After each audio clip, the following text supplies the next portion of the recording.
اعوذ باللہ من الشیطان الرجیم بسم اللہ الرحمن الرحیم وبہ نستعین انہ خیر و ناصر و معین اما بعد۔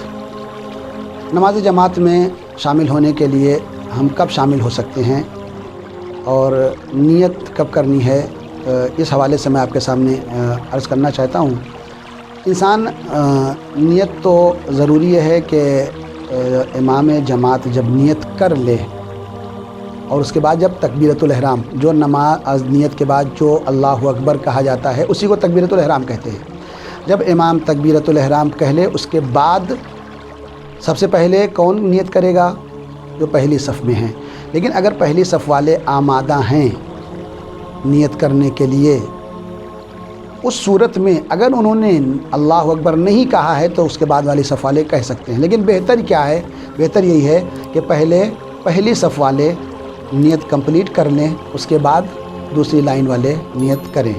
اب اس کے بعد ذمہ داری کیا ہے ہمیں؟ اگر بعض لوگ نماز جماعت میں لیٹ پہنچتے ہیں، جیسے مثلا الحمدللہ انا اعطینا، یہ جو سورہ پڑھنا تھا یہ امام پڑھ چکے، آیا ہم اب نماز میں شامل ہو سکتے ہیں یا نہیں؟ بالکل شامل ہو سکتے ہیں۔ آپ رکوع سے پہلے یا رکوع میں بھی جب تک امام رکوع میں ہیں آپ نیت کر کے رکوع میں شامل ہو سکتے ہیں۔ نیت کیجئے اور رکوع میں شامل ہو جائیے۔ امام کے اٹھنے سے پہلے ذکر ولو کمپلیٹ کر چکا، چاہے سبحان ربی العظیم و بحمدہ جو ذکر ہے، اگر ذکر کو امام کمپلیٹ بھی کر چکا ہے اور آپ امام کے اٹھنے سے پہلے رکوع میں جائیں اور شامل ہو جائیں تو بھی آپ کی وہ نماز، آپ کی وہ رکوع مانا جائے گا۔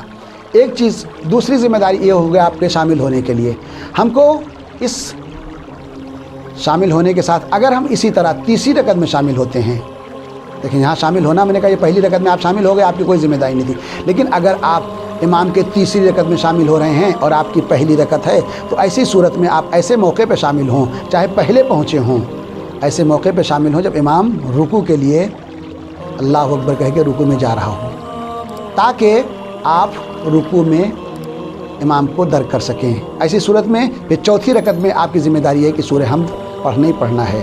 تیسری میں تو آپ ایسے موقع پہ شامل ہوئے جب امام رکوع میں جا رہا تھا، لیکن اب چوتھی رکعت آپ کی دوسری رکعت ہے اور امام کی چوتھی رکعت ہے، چوتھی رکعت میں امام الحمد نہیں پڑھتا ہے، لہذا آپ کی ذمہ داری یہ ہے کہ آپ سورہ حمد ضرور پڑھیں، اور اگر موقع ہے تو دوسرا سورہ پڑھیں، ورنہ بغیر دوسرا سورہ پڑھے آپ رکوع میں شامل ہو کے اور امام کے ساتھ نماز کو ادامے دیں۔ وآخر دعوانا ان الحمدللہ رب العالمین۔